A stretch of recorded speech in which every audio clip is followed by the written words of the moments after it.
Temos aqui também o Bolsonaro, Jair Messias Bolsonaro, ao que tudo indica, está abandonando o Ricardo Nunes e indo para o lado de Pablo Marçal, tá? Ele elogiou o Pablo Marçal aqui num vídeo. Eu vou trazer aqui essa questão para vocês explicarem para vocês o que é que está acontecendo em todos os detalhes. Sinal muito positivo, Bolsonaro elogiando aí o Pablo Marçal. Vou trazer, além dessas outras várias informações, assistam para não perder nenhum detalhe. Só não esqueça de se inscrever no canal, ativar o sininho das notificações e compartilhar o vídeo o máximo possível que vocês puderem. Perder emprego por falta de notícia, né? O país aqui é fantástico. Então vamos começar a falar com o senhor. Obrigado desde já por ter vindo. Vamos começar com a pauta aqui, gente, porque Lula disse que não quer se comportar de forma apaixonada sobre as eleições e que Maduro está devendo explicação. Após 22 dias da eleição na Venezuela, finalmente o ex-presidente diz que o ditador Nicolás Maduro está devendo explicação. Eu já queria aproveitar a presença de Bolsonaro já para falar sobre a Venezuela. Qual a sua avaliação, principalmente do comportamento do nosso presidente? Bem, no sábado que antecedeu as eleições da Venezuela, eu fiz um breve relato, né, poucas linhas, e falei que ele ia ganhar as eleições daquela forma.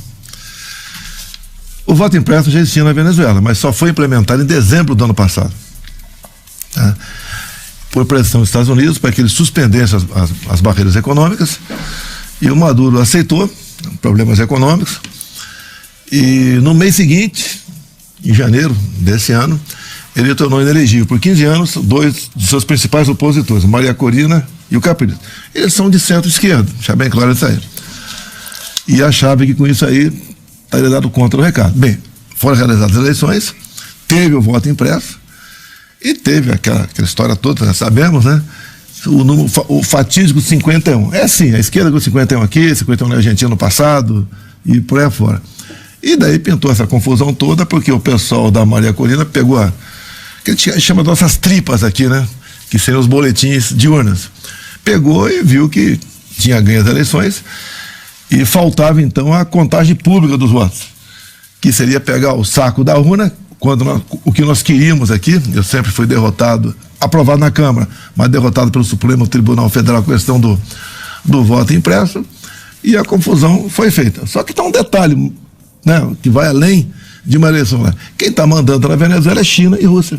É o país mais rico em petróleo do mundo, e esses dois países fincaram suas garras lá, juntamente com alguns satélites, como Cuba, que recebe petróleo da Venezuela, né, o seu contato com o Irã. Não foi à toa que no meu governo não houve esse aqui. Nesse atual governo, 2 navios do Irã passaram por aqui, reabasteceram, ficaram aportados por algum tempo e foram para a Venezuela. Descarregar o quê? Eu não tenho provas para dizer o que foi descarregado lá. Apenas suponho, mas não vou falar em suposições aqui. Então o mundo civilizado reconheceu a vitória do candidato da Maria Corina e não reconheceu a vitória do Maduro. Deixa eu mandar aqui registrar as presenças no estúdio da 96 do senador Rogério Marinho, do deputado estadual da Paraíba, Valber Virgulino, do deputado estadual Coronel Azevedo, do deputado federal General Girão, e do deputado federal Paulinho Freire, candidato a prefeito de Natal, e do comunicador Salatel de Souza, candidato a prefeito de Parnamirim. Obrigado a vocês pela presença. Só para complementar aqui, né? O Maduro disse há pouco que no Brasil nenhuma sequer é auditada. Se é verdade ou não é, eu não quero sair daqui com mais um processo em cima de mim. Que nós temos aqui a liberdade de expressão, né, até para vocês, está aí sob júdice, no mínimo. E o Lula não quer contrariar o Maduro porque sempre foram amigos, sempre. O Lula fez campanha por Chaves atrás, fez por Maduro. O Lula colaborou na campanha de desarmamento da Venezuela, e temos hoje um general chamado Carvajal, venezuelano, que foi preso na Espanha e depois foi extraditado e está nos Estados Unidos. O depoimento dele na Espanha, ele falou que por 10 anos alimentava alguns líderes de esquerda lá na Espanha e na América do Sul com o dinheiro da PDVSA, que é a petroleira lá da Venezuela. E também, eu acrescento, né, informações que eu tenho também do narcotráfico. Então esse é o quadro da Venezuela, que eu comparo com uma pessoa aqui que está com câncer, com metástase no corpo todo. Nesse quadro da Venezuela, presidente, que o senhor fala, restrição de uso de rede social, candidatos políticos inelegíveis, quem contestar o resultado das urnas, questão de prisão. Tem alguma semelhança com o Brasil? Em alguns pontos o Brasil está adiantado no rumo à ditadura. Aqui foram 1.500 presos, lá já chegou a 2.000. E o próprio Maduro disse que vão pegar de 15 a 30 anos de cadeia. E tem mais que chega pra gente, de pessoas humildes sendo arrancadas dentro de casa e conduzidos aos presídios. O Brasil te dá sorte muitas vezes, né? Até este não vazamento, pelo que eu sei, alguém colaborou com passar a vida desde antes das eleições de 22 para frente do que acontecia dentro do TSE, a comando do senhor Alexandre de Moraes, para fazer ações, derrubar páginas, prender, multar apenas da direita. Um fato muito conhecido, né? Empresários golpistas. Então a gente sabe, eu sabia como estava acontecendo e agora está comprovado. Então foi infiltrada uma mulher nesse grupo de 8 empresários e troca de informações, desabafa, como você desabafa até, quando você discute de futebol, etc, né? E desabafava no tocante à política. E daí, então, isso daí é o inquérito das fake news, das milícias digitais, atos antidemocráticos, resolveu então ir para cima dos 8 empresários. Mas o alvo deles era o Luciano Hang, que ele tinha uma página com 10 milhões de seguidores, que era 100% voltado aí para causas nacionais, que por coincidência eram as causas as bandeiras que a gente mesmo defendia. E quando faz uma ação como essa, antes das eleições, não só o Luciano Hang ficou fora de combate, bem como os demais empresários, muitas pessoas, ficaram com medo de participar das eleições, de emitir suas opiniões por ocasião do período eleitoral. E houve uma brutal interferência do TSE nas eleições de 22. Por exemplo, por que eu não podia fazer live, coisa simples, de dentro do Palácio da Alvorada? Qual o gasto que eu estava dando para a União? Gasto 1000 vezes mais andando 20 quilômetros fazendo live na casa de outra pessoa, tá? Que gastava com segurança, combustível, lá gastaria apenas energia elétrica, nada por ocasião de uma live. Por que eu não podia divulgar também, foi proibido, das imagens do enterro da rainha, as imagens do 7 de setembro, mostrar o Lula falando, defendendo aí o ladrão de celular, que era para tomar uma cervejinha. Não podia mostrar a amizade do Lula com Maduro, com Chaves lá atrás, com o Daniel Ortega na Venezuela, que agora que continua prendendo padres e expulsando freiras. Nada disso eu podia mostrar. Eu não podia mostrar o Lula com o boné do CPX. Ele foi lá no Rio de Janeiro, no Morro do Alemão, não se encontrou com os traficantes, se encontrou com os líderes comunitários que eram eleitos com beneplácito, com aceito do tráfico local. Não podia mostrar isso aí. E ele podia tudo, me chamar de genocida, de pedófilo, né, que eu queria acabar com o 13º, que eu queria acabar com direitos trabalhistas, tá, que eu ia acabar com o Bolsa Família, onde eu tripliquei o valor do Bolsa Família. Então não podia fazer absolutamente nada. Ações que eu entrava contra o PT, levava 4, 5 dias, já perdeu efeito. E ele, antes de entrar, já tinha o TSE impedindo de eu mostrar no programa eleitoral certas coisas.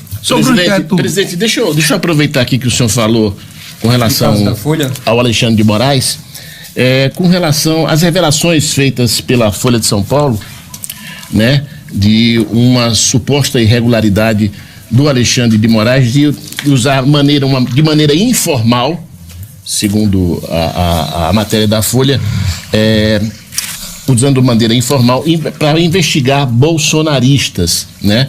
Inclusive, ontem ele se manifestou, o Moraes se manifestou e disse que o melhor caminho, já que a Polícia Federal pouco colaborava com as investigações. Em compensação, hoje, o ex-ministro Marco Aurélio de Mello disse que ele cometeu sim uma irregularidade ao usar o TSE, o Tribunal Superior Eleitoral, de maneira informal.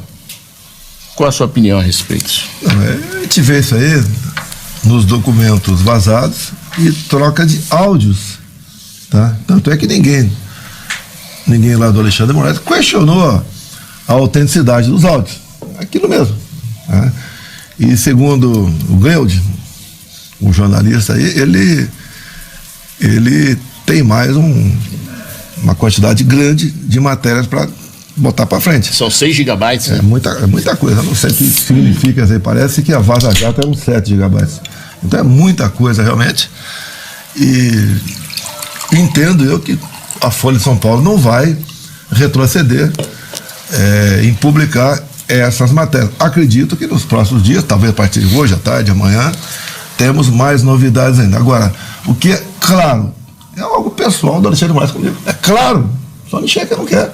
O que é que o senhor fez? Não sei. O senhor falou que tem receio de falar o que pensa por causa de processos. O senhor já disse tudo o que pensa sobre esse caso, que a Folha está... Não, com todo respeito a você, não vou começar por aqui. Mais importante você ter informação é saber como utilizá-la. E eu sou o elo mais fraco dessa corrente aí, né? Eu não sou nada. Primeira coisa, como é que eu cheguei à presidência? Eu gostaria de falar para vocês sobre a apuração de 2018. Eu gostaria de falar para vocês, documentalmente, a apuração de 2014. Mas quem falar em eleições, quem falar em remédio, entre aspas, para combater a Covid, vai responder. O processo vai ser multado e pode até ser preso. Essa é a liberdade de expressão que vemos no momento.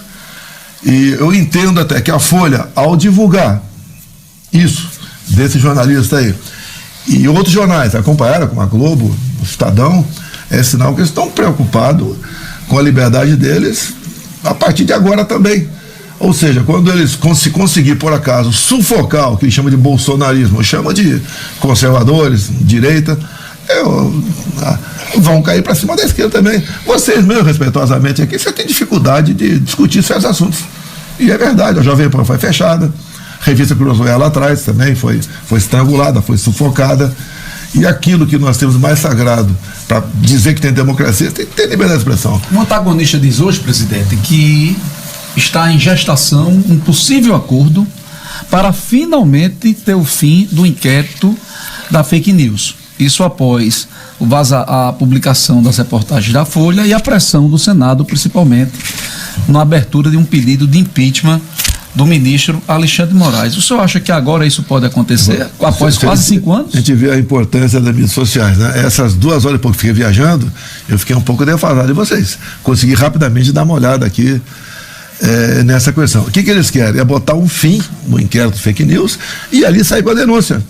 Ou seja, todo o ingrediente, toda aquela maneira que um juiz auxiliar, junto com um perito, que trocava informações, que mandava o ministro falava, troca aqui, mexe lá, e os inquéritos são secretos. Meus advogados, todos os processos que eu respondi, até de Joyce, posso falar sobre esse assunto aqui, você não sabe o que aconteceu. A gente vai para depoimento muitas vezes sem saber o que vai acontecer. Eu não tenho compromisso como investigado com a verdade, mas eu não quero mentir em depoimento meu. Eu quero saber do que estou sendo acusado, você não sabe. E ele, o que ele fez, por exemplo, o que eles querem? Qual é a cereja do bolo? Foi embora, para falar para o Catu, leite condensado, baleia, R$2.900, desviaram também lá, que ele disse que foi desviado R$2.900, não são 2 milhões nem 2 bilhões. A questão de cartões corporativos, tantas outras coisas, vacina, joias, está sobrando só um golpe.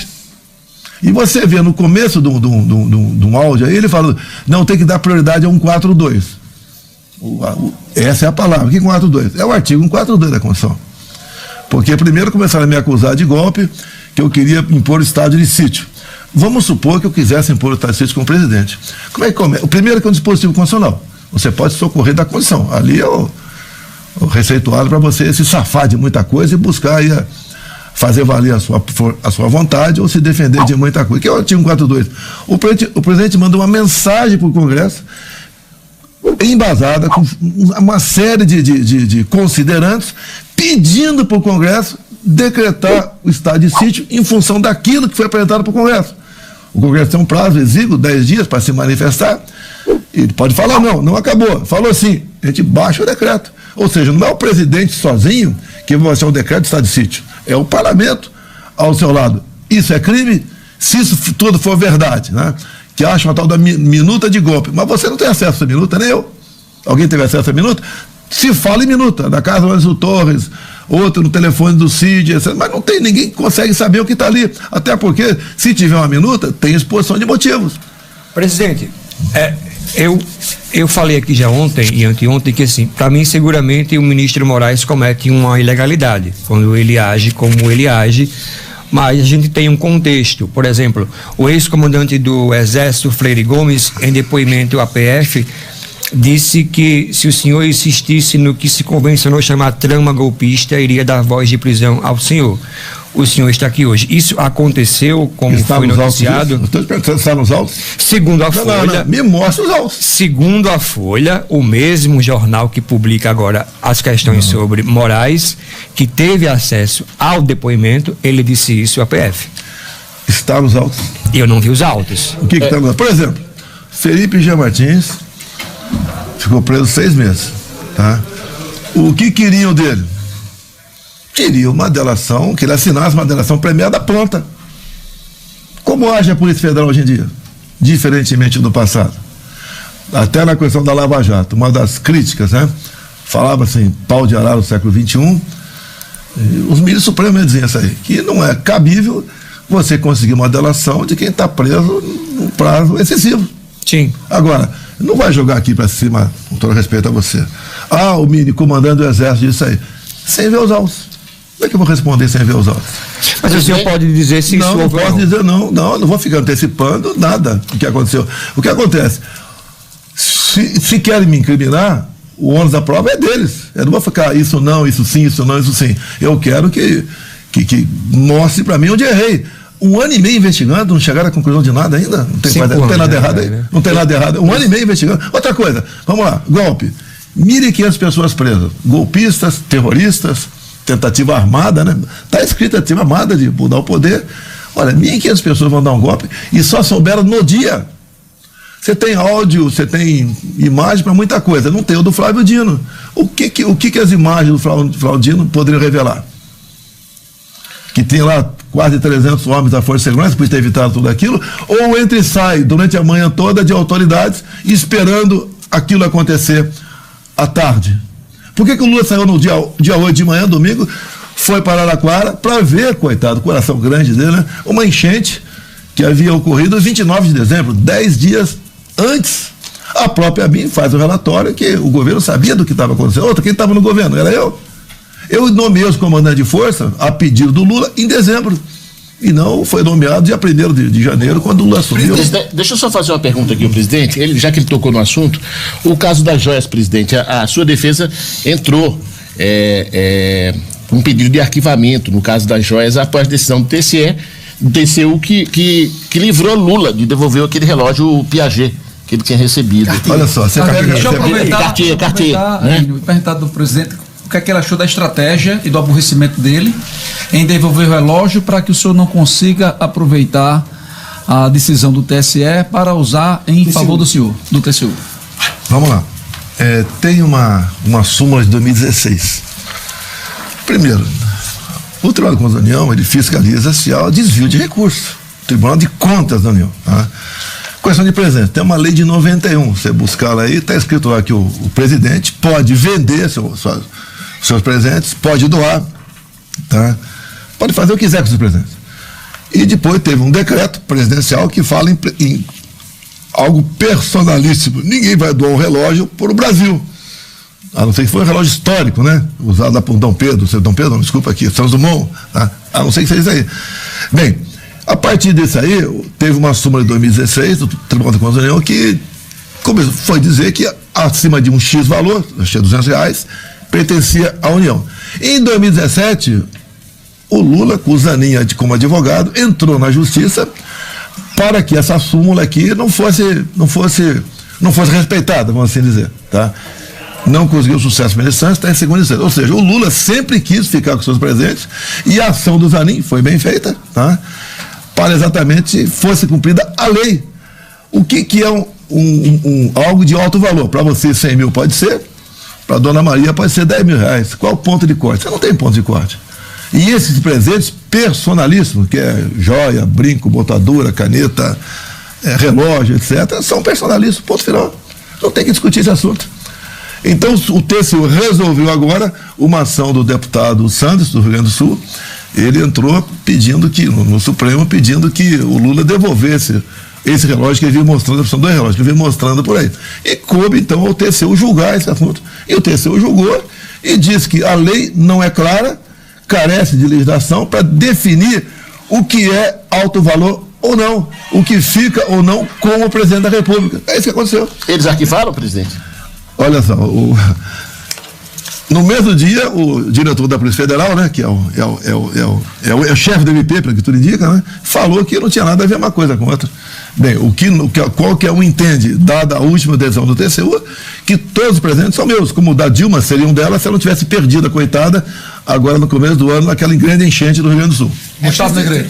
Como é que o senhor vê e analisa até depois de ter passado, por exemplo, o senhor passou 4 anos no governo, tinha apelo popular, andava na rua, era bem recebido, nas redes sociais tinha um certo domínio, mas o seu relacionamento com o judiciário e com a chamada grande imprensa sempre foi muito turbulento. O que é que faltou para ter um relacionamento melhor com os grandes veículos de comunicação e com o próprio STF, que estava ali vizinho ao Palácio do Planalto? Eu queria até complementar a pergunta do meu colega aqui, Gustavo Negreiro, dizendo assim, o que o senhor faria diferente? Pudesse voltar atrás, o que o senhor faria diferente com relação ao seu governo? Vamos lá, grande imprensa. Nunca fui bem relacionado com a grande imprensa. Quando eu cheguei em 91 como deputado na Câmara, capitão do Exército, tínhamos acabado o regime militar, Figueiredo tinha deixado há pouco tempo o governo, e tinha um montão de anistiado lá dentro. Quando eu cheguei, o pessoal olhou para mim, olha, ao pato para nós aí, né, se divertir em cima dele, e se deram mal. Então, muita pancadaria da minha parte, com um parlamentar de esquerda que contava com a simpatia da grande imprensa. Contava, tá? Até porque hoje, quando a gente fala de 64, a gente quer saber a verdade. Teve excesso? Teve. O outro lado foi santo? Tá certo? Bem, e a grande imprensa comigo também, lógico, agravou a situação depois que eu cheguei. Gostaria muito de contar o que aconteceu em 2018, documentalmente, em 4 páginas, 4 pequenas páginas, né? A gente soluciona esse problema. Até vou dar uma dica para você no tocante a isso. E eu fui o primeiro presidente a ter teto de gasto. Você está gastando 10 mil por mês na tua casa. Não adianta você ganhar na Mega Sena, você vai poder gastar só 10 mil por mês na tua casa. Eu vou cortar onde? Onde é mais super bom, eu posso cortar, pô.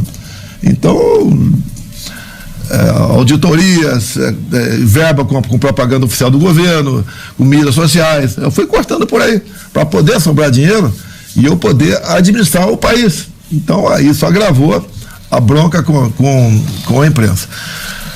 Vamos lá, o que eu posso falar para vocês? Quando acabaram as eleições de 2018, chegou uma denúncia de fraude nas eleições, tá? Eu posso te dar o número do inquérito, se você quiser eu te dou o número do inquérito aqui no meu telefone aqui. E a presidente Rosa Weber começou a investigar fraude. Só fraude quem ganha. Certo? Então, o fraudador é eu. E começou esse processo de investigação do inquérito da PF, que foi aberto na primeira semana após as eleições. Eu não sabia disso. E na época o senhor passou em boa parte internado, inclusive. Não, mas não tem nada a ver. Lá mesmo na cama, quando consegui me informar, eu estava bem de cabeça lá. A não ser quando, meio-dia, quando volta de anestesia. Estava bem informado. E esse inquérito correu. Gostaria de falar sobre ele. Bem, e daí aconteceu que em 21 estavam discutindo uma PEC, proposta de emenda à Constituição do voto impresso. A autora era a Bia Kiss, relatora o Felipe Barros, do Paraná. E o Felipe Barros descobriu esse inquérito. Então, ele conseguiu esse inquérito junto a um delegado da Polícia Federal. Era um inquérito ostensivo, e começou a usar esse inquérito para mostrar as vulnerabilidades. Bem, nesse ínterim, o ministro Fachin, que era presidente do TSE, havia feito uma reunião com embaixadores. Não é competência dele, essa política externa é privativa do presidente. Ele fez a reunião com embaixadores e terminou essa reunião com embaixadores e falou o seguinte: tão logo o TSE proclame os resultados, eu peço a vocês que os seus respectivos chefes de Estado reconheçam o ganhador das eleições. Ué, será que o ganhador ele tinha certeza que ia ganhar? Primeira interrogação. Bem, então eu fiz a reunião com embaixadores e destrinchei esse inquérito. Tá? No dia seguinte, o Alexandre de Moraes classificou esse inquérito como confidencial. E abriu um processo com o Felipe Barros e contra o delegado que entregou o inquérito.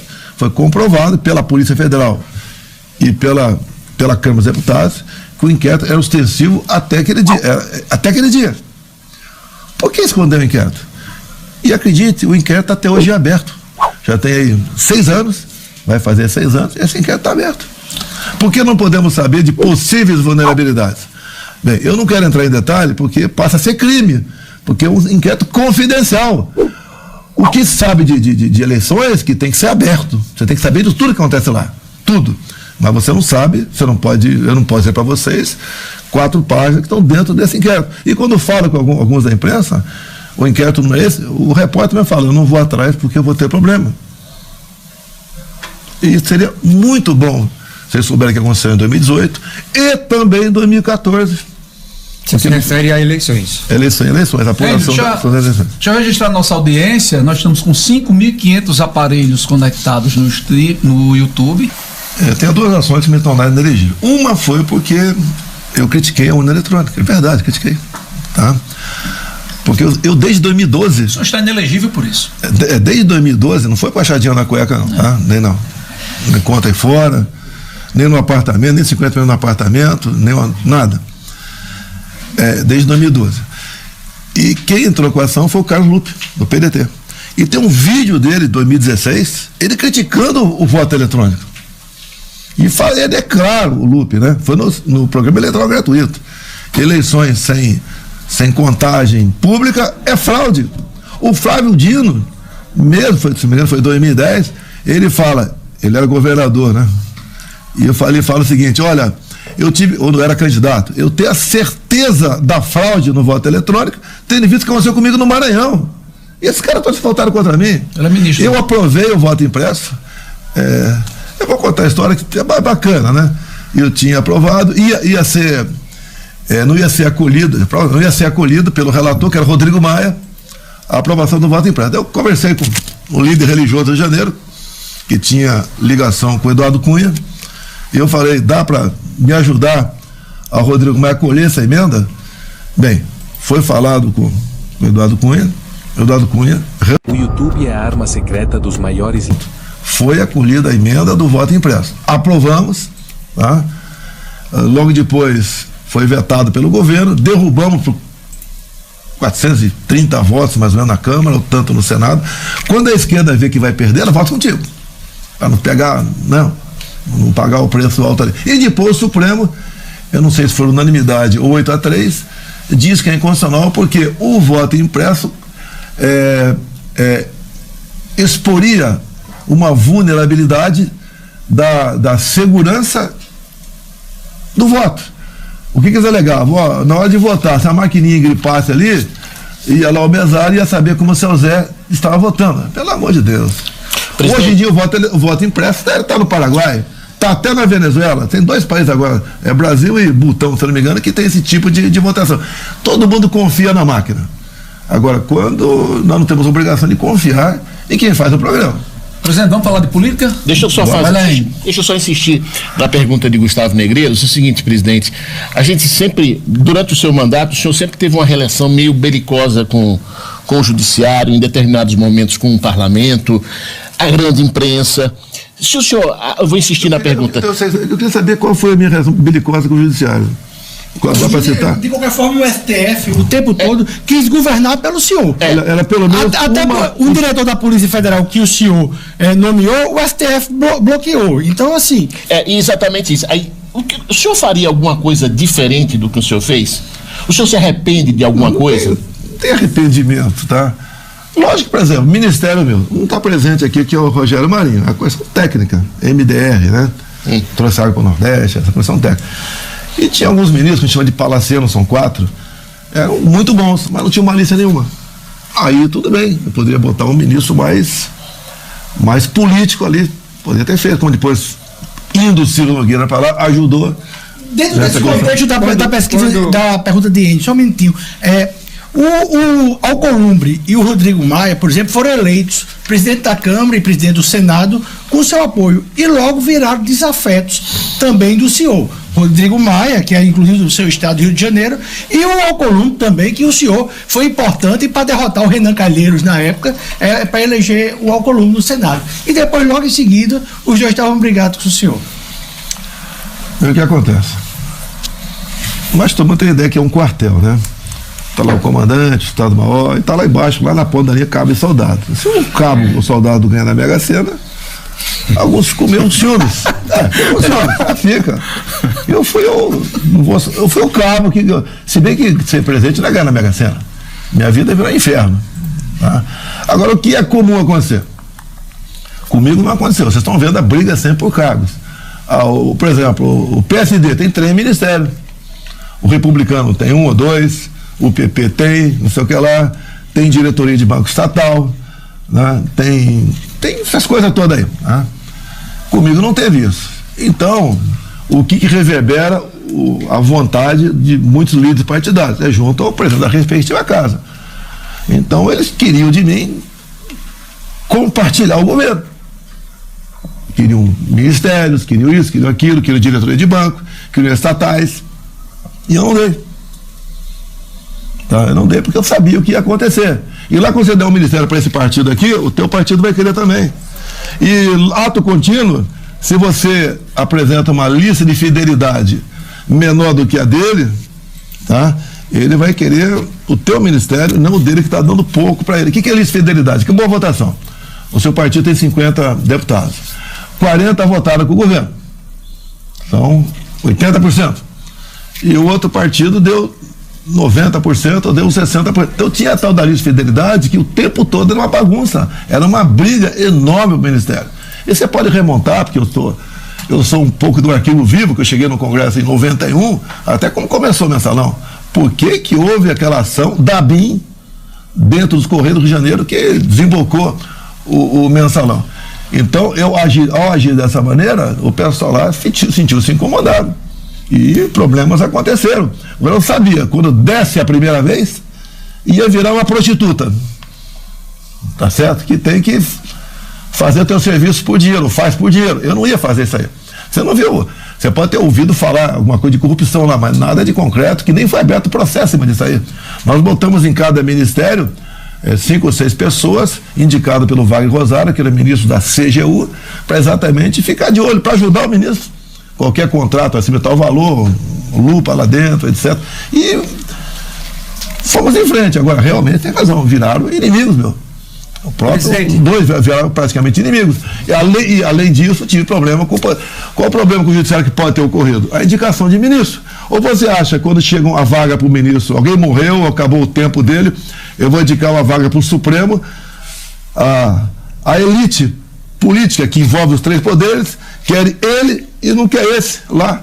O senhor gostou dos seus 2 ministros que indicou? Deixa eu fazer para ele uma pergunta. Quando o senhor foi eleito em 2018, a gente vinha de um Brasil com apartamentos com dinheiro, cheio de dinheiro, de propina. Os pedalinhos de Lula no sítio eram provas muito abundantes de que houve um esquema. E o senhor chega à presidência, o senhor resgata a vontade de ser conservador de boa parte desses brasileiros e o senhor perde uma eleição para um homem que tinha provas sobre roubos. O senhor não acha que teve um componente pessoal de erro seu? Por exemplo, a gestão da pandemia? Fala de pandemia. Erro meu é combater a corrupção. Qual o órgão do governo, ministério estatal, mais cobiçada? Itaipu Binacional. Por quê? Não é auditada pelo TCU. Quem mandava Itaipu Nacional? Não vou te falar. Você sabe, ministérios, bancos oficiais estatais, você sabe. E Itaipu você não sabia. Então, quando eu meti a mão em Itaipu, logo no começo, levou 4 meses para sanear Itaipu, eu arranjei problema seríssimo em Brasília. Tá? Você pode ver, você nunca ouviu falar em Itaipu, a não ser gerar energia. O que nós fizemos nesses 4 anos com dinheiro lá de Itaipu? Reduzindo a tarifa em dólar, inclusive. Fizemos a segunda ponte com o Paraguai. Não uma ponte qualquer. 500 metros de vão. Alongamos de 600 metros o aeroporto de Foz do Iguaçu. Está em condições de pousar qualquer tipo de avião lá. Atendemos um pouco mais de 50 municípios com pequenas obras de infraestrutura. Asfaltamos lá do Ratinho o governador Ratinho do Paraná, a Transboiadeira, 70 quilômetros. Tá? Ainda sobrava dinheiro para outras coisas. Então alguém deixou de gastar grana. Quando você vai para o Porto de Santos, dá prejuízo de 500 milhões por ano. Passou a dar lucro de 500 milhões por ano. Esse 1 bilhão, alguém metia no bolso.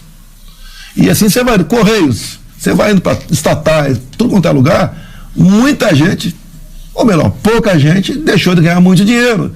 Você ganha inimigos nessa área. E tem influência pelo Brasil.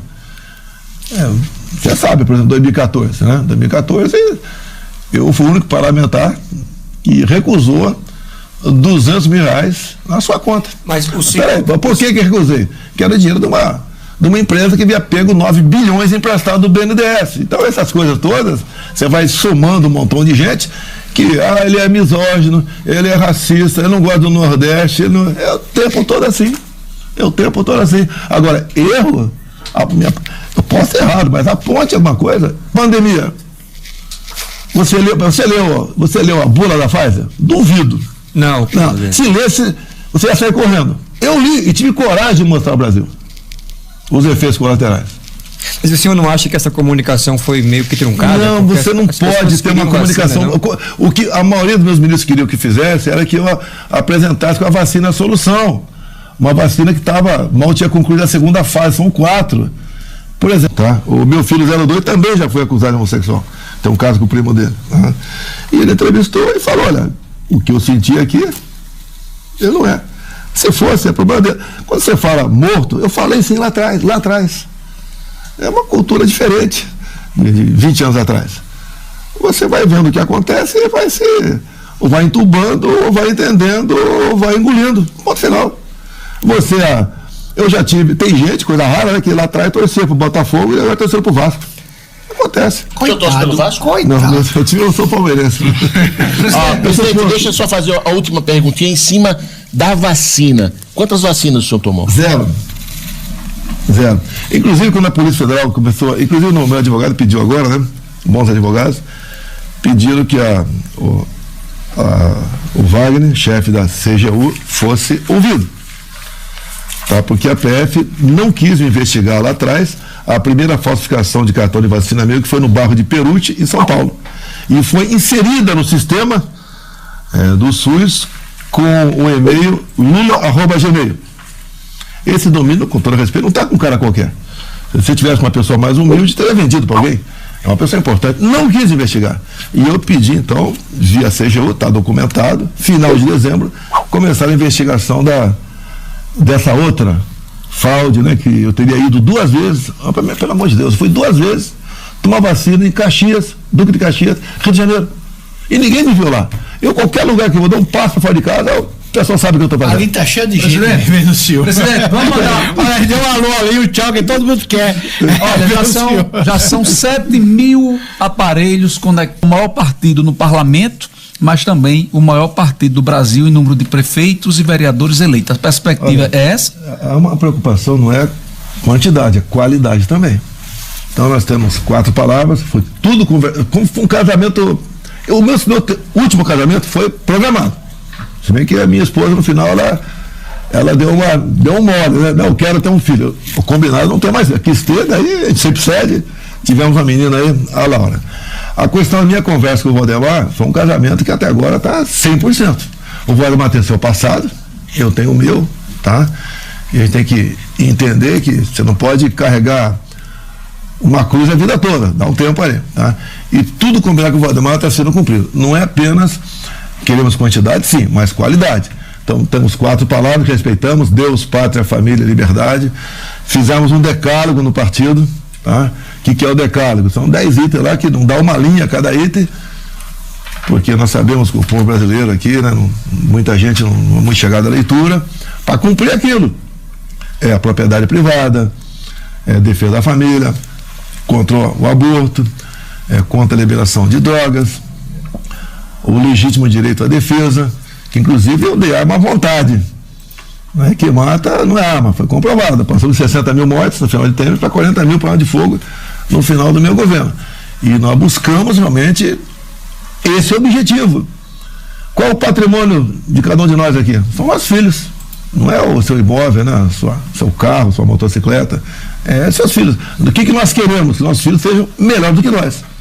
A alegria de uma mãe é ver uma menina que vai ser melhor do que ela. Nós pais ser melhores do que nós. Então é isso que nós temos, isso que faz arrastar multidões pelo Brasil. Como é que o senhor vê a questão da fidelidade, por exemplo, de gente do PL apoiando outros candidatos? Começou em Jaciara, interior de Mato Grosso. Quando eu descobri o PL coligando com o PT. Aí liguei para lá, não foi por nada. Falei para os caras, se continuar, eu vou apoiar o cara de outro partido. Porque está na cara que vocês estão se coligando, né? O interesse de se eleger apenas. Não, é melhor até não ganhar a eleição do que você se eleger sem dignidade. E foi resolvido lá, depois descobrimos que tinha dezenas de casos pelo Brasil. O que é o PT? Exemplo atual do PT. Né?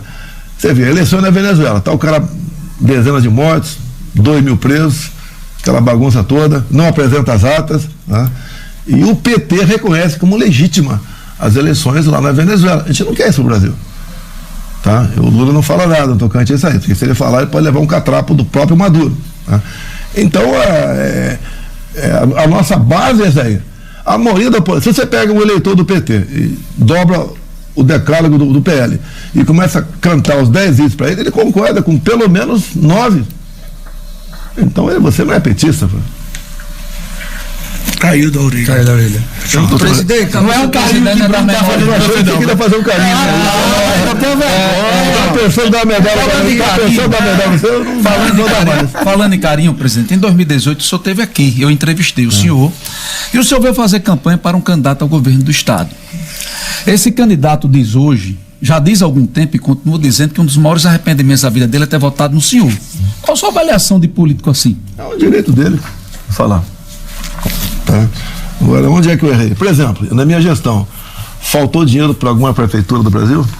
Alguma prefeitura do Brasil atrasou o pagamento do 13º por culpa minha? Tá lá em cima, perdão. Tá. Tem o problema lá na orelha. Tá bom. Tô ficando arrepiado aqui, pô. Fala pra gente, tá arrepiado? Rapaz, dona Alisa na orelha. Bolsonaro é foda. Bateu uma foto aí. A Alisa nessa orelha aí. Por exemplo, aqui é o estado dos 9 do Nordeste, né? São parecidos. Lógico, tem os estados que estão numa situação mais complicada, como Maranhão, Piauí. Por exemplo, eu atendi a população durante a pandemia. Com aquela política do fica em casa, a economia vem depois, quem tinha que conduzir a política era eu. Daí o Supremo falou que não, eu sou apenas um ordenador de despesa. Prefeitos e governadores podem fazer o que bem entender aí. Fizeram o que bem, a sua parte. Agora, com a política do fica em casa, nós descobrimos que tinham 38 milhões de pessoas que viviam da informalidade. Não podiam mais vender uma água no sinal, um picolé na arquibancada do jogo de futebol, não sei o que na praia, tá? E esse pessoal, em poucos dias de acabar o que ele tinha na geladeira, ou as suas reservas, caso tivesse conta bancária, ia ficar como famintos por aí. E nós rapidamente criamos auxílio emergencial, pagamos no final para 68 milhões de pessoas, dava 50 bilhões de reais por mês, e você não viu uma invasão no supermercado. Nada. E acredite, gastamos por volta de 1 trilhão e terminamos o meu governo com uma dívida interna menor de quando eu peguei. Porque eu tinha uma equipe econômica que entendia. A empresa Batimena não entende nada de economia, mas não entendo mesmo. O que eu entendo de saúde? O que eu entendo de medicina? O senhor falou que interveio no caso do Maranhão, numa cidade onde o PL se coligou com o PT. Eu queria saber. Foi em Mato Grosso, mas tudo bem. Mato Grosso. Eu queria saber se esse é o único impeditivo coligar-se com o PT, ou se, dado o seu histórico de defesa de valores, se algum candidato que saia dos valores que o senhor defenda pode eventualmente também não ter seu apoio. Você tem que ver um pouco a vida pregressa dele, né? Eu não posso, eu posso saber um pouquinho do teu futuro se eu ver o teu passado, né? E basicamente era PT, PCdoB e PSOL, basicamente isso aí. Você vê, parece que o pessoal só tem uma prefeitura no Brasil, Belém. É o prefeito pior avaliado entre os 25 outros prefeitos de estado. Não dá certo. O que o PT prega? Que uma coisa, o Nordeste tem que ser a melhor região do Brasil. O PT não prega distribuição de renda, amor, educação, aqui nós saúde. Não prega tudo isso o PT? Por que é um fluxo migratório grande do Nordeste para o Sul e não o contrário? Aqui a gente é a governadora mais mal avaliada do Brasil. A Fátima Bezerra é a governadora mais mal avaliada em todas as pesquisas. O senhor está começando esse périplo eleitoral pelo Nordeste, como Bruno Giovanni falou, tem um simbolismo muito grande aqui pelo Rio Grande do Norte. O senhor falou também que a sua referência é Rogério Marinho, uma pessoa que o senhor confia. Ele foi ex-ministro do Desenvolvimento Regional. O senhor liberou muito dinheiro para o Nordeste, liberou muita grana aqui através do Ministério, obviamente, para o Rio Grande do Norte. E no final da eleição, os votos do Nordeste, não vou dizer que foram decisivos, mas colaboraram para a sua derrota. O senhor de alguma forma se sentiu traído? Não, eu não posso ofender ou criticar o povo, né? Ele tem uma carga de informações. 1,5 milhão de inserções de rádio não chegaram aqui. Foi pro outro lado para dar pancada em mim. Quer acabar com o teu 13º, com o teu fundo de garantia, acabar com a tua hora extra. É o que fizeram em 2002. O PT fez em 2002. A internet estava começando ainda, né? Até aquele tempo, para usar a internet, você botava o plug na tomada do teu telefone em casa. Ele fez um trabalho semelhante. E a população muitas vezes não entende isso aí. Como é que o senhor vê hoje, o PT usou na campanha, o senhor deu uma entrevista lá no aeroporto aqui, a minha pessoa, falando sobre o preço da gasolina, e naquele dia a gente deu um furo nacional, o senhor dizendo que ia tomar medidas drásticas, ligou para Arthur Lira, o preço despencou, usaram isso politicamente, dizendo que o senhor estava prejudicando inclusive a empresa. O estudo do site Poder 360 diz que o maior aumento de combustível dos últimos anos no Brasil foi nos últimos 2 anos sobre o governo Lula. Como é que o senhor vê hoje, presidente, tudo tendo sido usado contra o senhor na eleição 2022 e as coisas acontecendo hoje sem ter o destaque que teve na campanha eleitoral, inclusive sobre orçamento secreto, sobre a Petrobras, que voltou a dar prejuízo depois de muito tempo, as estatais brasileiras dando 5 bilhões de prejuízo em 2024, Correios e as outras. Como é que o senhor avalia isso? Olha só, nós pegamos uma pandemia... Inclusive a picanha. E uma guerra lá fora. Uma guerra lá fora influenciou... Guerra da Ucrânia. Os combustíveis aumentaram no mundo todo. E já teve dias que tinha uma dúzia de milhas na minha frente querendo a cabeça do Paulo Guedes. Daí eu falei, tá, vamos cortar a cabeça do Paulo Guedes. Quem a gente vai botar no lugar? Não aparecia. E porque o que eles queriam, o político, né, é mais imediatista. Muitas vezes ele quer colher sem plantar. Agora, para conter isso, tivemos o apoio do parlamento, em especial do Arthur Lira, e nós zeramos os impostos federais dos combustíveis. E isso fez com que o governo deixasse de arrecadar em torno de 40 bilhões por ano. E também botamos um teto no ICMS da gasolina. Eu vou falar do Rio de Janeiro, que é o meu estado. O ICMS era 34%. Era por litro de gasolina, você pagava naquele tempo R$ 2,30. Um absurdo, né? Então botamos um teto, 17% para todo mundo. E botamos na lei que caso o prejuízo para os estados, com o ICMS do estado, fosse superior a 5%, a gente bancaria essa diferença. Nenhum estado nos procurou, ninguém teve, porque mesmo nós zeramos impostos, reduzindo outros, o governo federal passou a arrecadar mais. Também, imposto de importação, que é mais fácil você diminuir ou zerar impostos, porque você não tem que encontrar algo alternativo para suprir aquilo. Zeramos de jet ski, de veleiro, de pneu de caminhões, de peças de tratores, de todo equipamento para energia solar. O Paulo Guedes, né? Ele falou, vou fazer a reindustrialização eliminando o IPI. Então ele pegou o IPI de 4 mil produtos e reduziu em 1/3. Continuamos arrecadando mais, tá? Onde fui aprender a tal da curva de Laffer, que eu não sabia o que era direito a curva de Laffer. Então, o que é a curva de Laffer? Você vai aumentando a carga tributária, vai arrecadando mais. Chega um ponto que você continua aumentando e cai a arrecadação, porque fica um imposto extorsivo. Imposto extorsivo, quem produz tem 2 caminhos: quebrar ou sonegar. Tá? Então, a sonegação diminuiu, a quebradeira diminuiu. Uma empresa que no final do segundo governo Lula levava 100 dias para você abrir uma empresa, nosso governo passou a ser um dia. Presidente. Nós nos transformamos o segundo país mais digital do mundo. O Rogério Marinho, poderia falar sobre esse assunto, que ele entende mais do que eu, ele revogou 5.000 normas regulamentadoras. Você chegar no banheiro da tua empresa, eu fiscal, chegar no banheiro da tua empresa, tinha 40 itens para ver o banheiro da tua empresa. Entre outros, né? A rugosidade do papel higiênico. O cara muitas vezes está se limpando com jornal aí, com folha de bananeira, que eu já fiz isso. Eu fui do mato, era folha de bananeira, era palha de milho, então o cara tem que ter uma rugosidade. Então o papel higiênico, se não for da marca Neve, daquela do Alfredo, multa em cima da empresa. Então o Rogério Marinho fez um trabalho excepcional para o empreendedor. Se você, por exemplo, outras coisas, se você está aqui, uma empresa tua aqui, o Joãozinho aqui pede para dormir aqui, você deixa ele dormir aqui. Vem a fiscalização, vem dormindo no chão, no colchão, isso é trabalho análise de escravidão. Olha a dor de cabeça que você vai ter. Então, graças a tudo isso, nós conseguimos vencer a pandemia, conseguimos diminuir a carga tributária, que ninguém fez no Brasil, e conseguimos arrecadar mais. Tanto é que entregamos 22 com 54 bilhões em caixa. Registrar a presença aqui, Dinar, do ex-ministro da Saúde, candidato a prefeito de João Pessoa, Marcelo Queiroga, também do deputado estadual Valber Virgulino, do deputado federal Paulinho Freire, do comunicador Salatel de Souza, do deputado federal General Girão, do senador Rogério Marinho, do deputado estadual Coronel Azevedo, aqui dentro dos estúdios. Presidente, em 2026, se o senhor não for candidato, quem o senhor gostaria que fosse herdeiro do seu espólio? Aproveitando, como é que é a relação do senhor? Eu só vou me considerar morto depois de enterrado. Então até lá eu sou candidato. Até porque, qual motivo que eu estou inelegível? Porque reuni com embaixadores, não foi com traficantes, porque no 7 de setembro, outro, eu botei o Luciano Hang do meu lado e não botei a dama do tráfico. Essa é a acusação. Parece até às vezes aquele casal que está acostumado a brigar, que o dia que um não briga com o outro, fica desconfiado. Qual o papel da Michele Bolsonaro, a sua esposa, na sua vida atual com relação à articulação política? Ela que é dona de um capital político bem considerável. Eu estou há 17 anos com ela, né? Graças a Deus tudo bem. Você não vê ela falando em candidatura, nada. Lança ela candidata, com o Paraná Pesquisa lança, ela está sempre lá.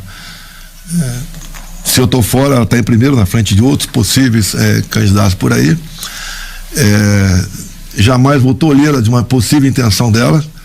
A nossa filha está fazendo 14 anos, está criada já, vamos assim dizer.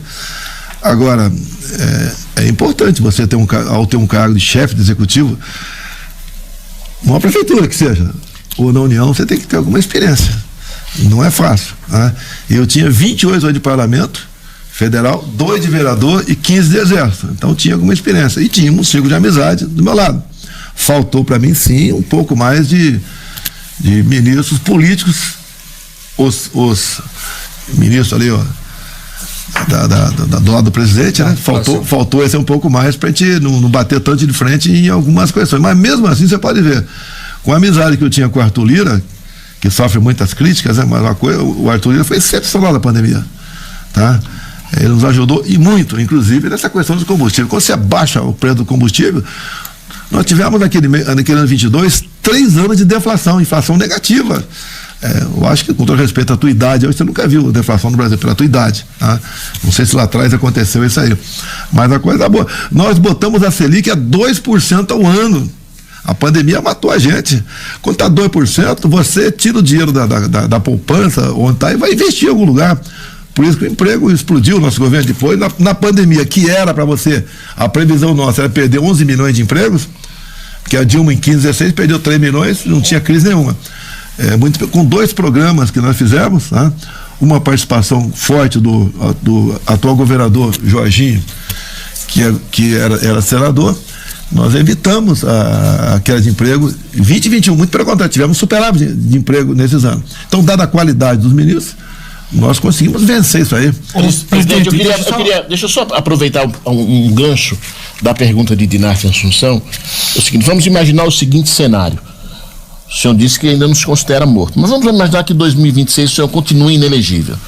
Tem alguns candidatos aí que gozam de uma simpatia do senhor, o ex-ministro Tarcísio, aí colocam o nome do Zema, colocam o nome do Caiado, entre outros.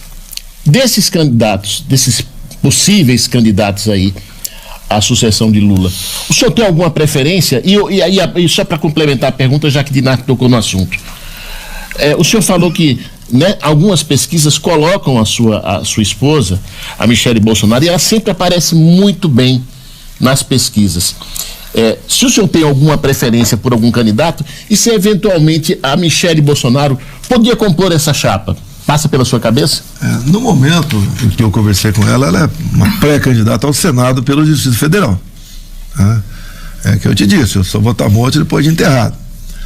Agora, aqui nessa mesa, pelo menos um é mais inteligente do que eu. Tenho certeza disso, pelo menos um.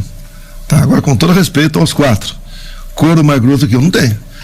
E uma bagagem de conhecimento do que é Brasília. Se você, muitas vezes, o prefeito está nos ouvindo, tem dificuldade para tratar com a Câmara Municipal de 9 vereadores, imagina se pegando 594 pela frente. E ali não tem bobo, né? O bobo só dura um mandato, depois vai embora.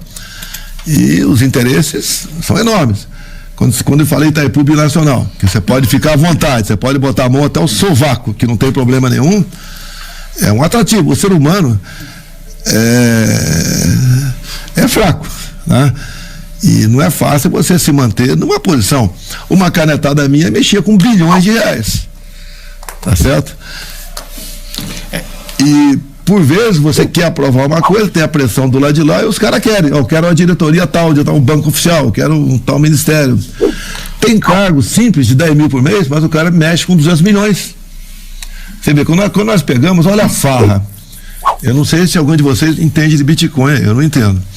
Mas em 2018, o Bitcoin não era quase nada, 2018.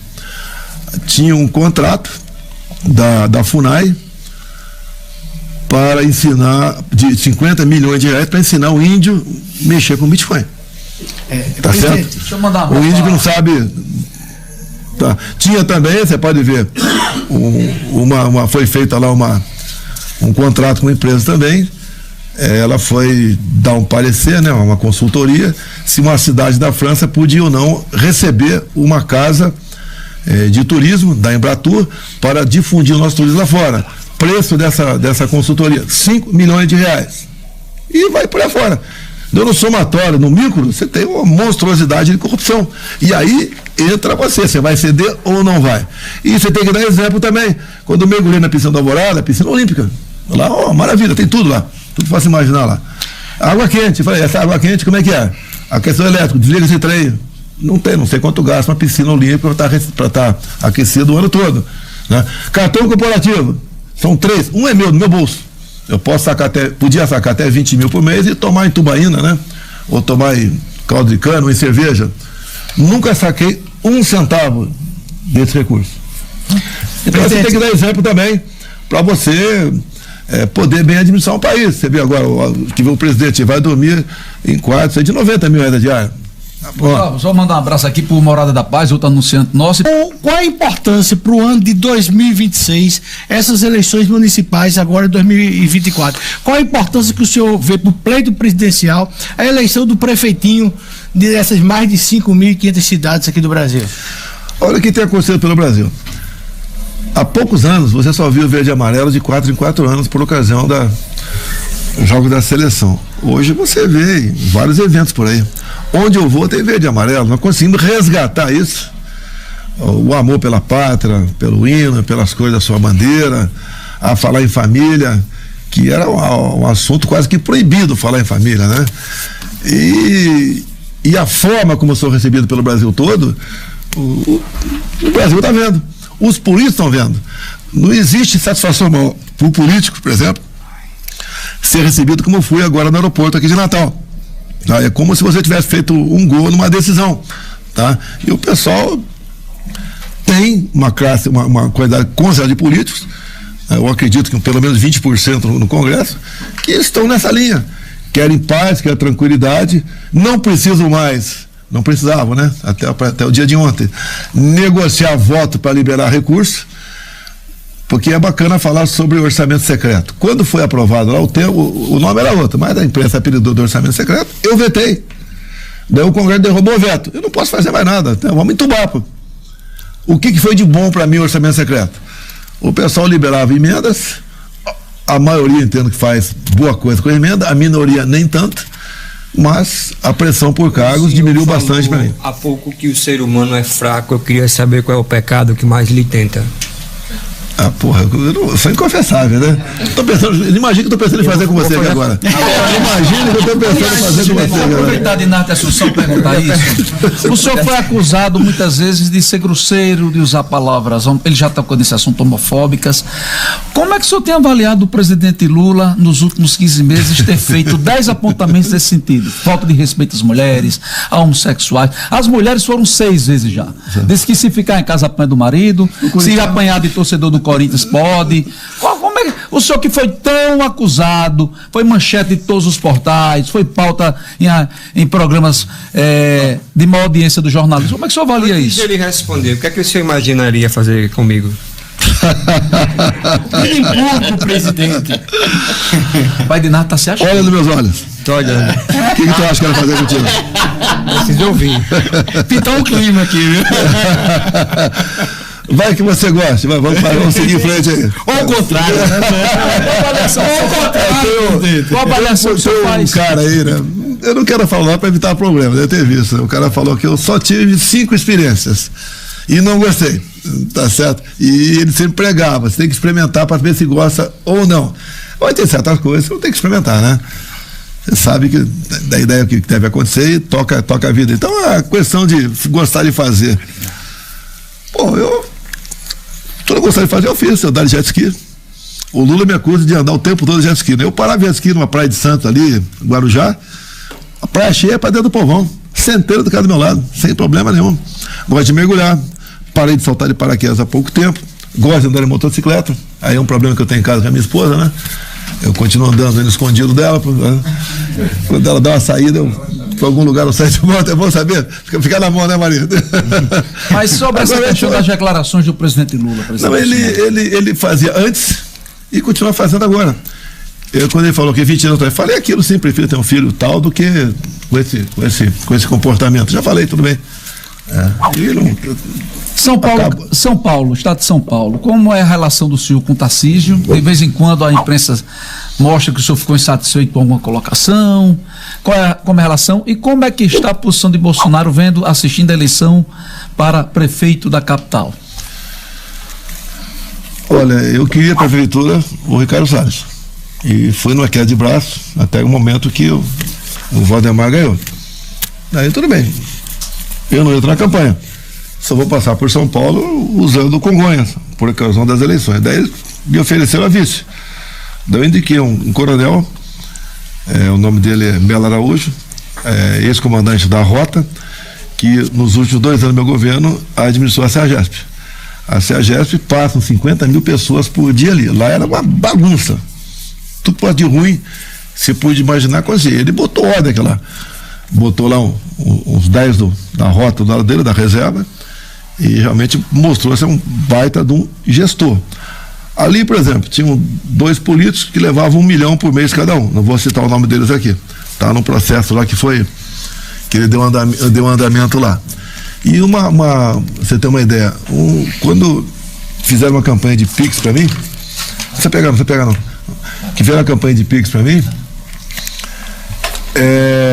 uma das pessoas que depositou Pix para mim foi R$100. E ela falou, sou empurrador de carrinho aqui na CEAGESP. São 4 mil empurradores de carrinho na CEAGESP. Estou doando R$100, né, pesa para mim, mas antes do senhor eu pagava 160 por mês de propina para poder empurrar carrinho na CEAGESP. Então esse é o nosso vice que está lá. Eu fechei com o Ricardo Nunes. Não é o meu candidato dos sonhos, mas eu tenho um compromisso e vou ajudá-lo onde for possível. E lá tem a figura nova do Pablo Marçal, que fala muito bem, é uma pessoa inteligente, tem suas virtudes, não tem experiência, mas faz parte, né? E disputando. Sobre o Tarcísio, a relação. Então eu posso te falar, quando eu vou a São Paulo, eu durmo no Bandeirantes. Falar mais alguma coisa? Tá com ele, assim. O senhor. Você disse que dormiu no banheiro? Não, mas eu sou o marido. Pronto. Ficou feliz agora. O senhor falou do Pablo Marçal. Presidente da minha filha, a Lilissa, que ela tá ali, a Lilissa chegou, ela tá. Obrigado. Presidente, o senhor falou do Pablo Marçal. O senhor viu ele ontem exorcizando o Boulos? Eu vi com a carteira de trabalho na mão. É uma verdade. O Boulos é filho de gente de classe média alta, né? E a vida dele foi liderar o MTST, né? O pessoal sem teto. E liderando invasões. Essa sempre foi a vida dele. Mandar um abraço para a vereadora Nina Souza, que está aqui, e o candidato a vereador Jean Oliveira, que estão aqui nos prestigiando com a audiência, agradecer a presença deles. Realmente, o Bolsonaro, ele deixa bem claro, o Nunes não é o candidato dos meus sonhos. Ele gostaria de colocar o Ricardo Nunes, mas por questão partidária, questão política, game político, teve que se colocar o Ricardo Nunes. A decisão final acabou ficando, né, com o Valdemar da Costa Neto, que decidiu colocar o Ricardo Nunes, que conhecidamente é de centrão e nunca escondeu. Tanto é que tem até vergonha, tem até medo de participar dos debates, levando alguém ali do clã bolsonarismo. Essa questão, o Ricardo Nunes, ele gravou um vídeo fazendo campanha para a maior traidora do bolsonarismo. Quem utiliza essa frase é o próprio Eduardo Bolsonaro, que é o Joyce Hasselman, foi a maior traidora do Bolsonaro. E o Ricardo Nunes peitou o Bolsonaro, simplesmente gravando e fazendo campanha da maior inimiga política, em questão de mulher, do Bolsonaro. Ele foi lá, fez a campanha, fez o vídeo, peitou, não quis nem saber do PL, do votos que ele tinha vindo de Bolsonaro, pode ter certeza que a partir de agora vai ser muito difícil, depois dessa traição, vai ser muito difícil o Ricardo Nunes conseguir aí votos, né, amplamente da direita no Brasil, e principalmente depois do que disse aqui nesse vídeo o próprio Bolsonaro, depois dessa divulgação desse vídeo do Nunes, ajudando, né, na eleição da Joyce Hasselman,